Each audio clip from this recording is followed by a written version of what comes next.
ကျွန်တော်မွေးဖွားကြည့်တဲ့ရာသဝင်ခန္ဓာထူကြတဲ့ရောင်စုံပန်းများပွင့်လန်းတဲ့စင်ဆိုတော်ရန်ကြီးများနဲ့စကားတန်ဝဲဝဲလေးပြောတဲ့ချစ်စရာရိုးရတဲ့လေးများရဲ့ရိုးသားပြူစင်ပွင့်လင်းတဲ့သဘောထားပေါ်ရတဲ့ပြုံးတဲ့ဟုတ်ကဲ့ကျွန်တော်ရောသားတယောက်ပါကံလက်ပန်းကြောကံကိုဝတ်ပဲဝဘင်းတရခါတီလေ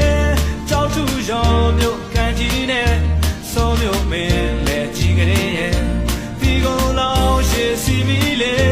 ဆဲလဲခြင်းကလေးကုန်းကပြခြင်းဗမာတောင်သား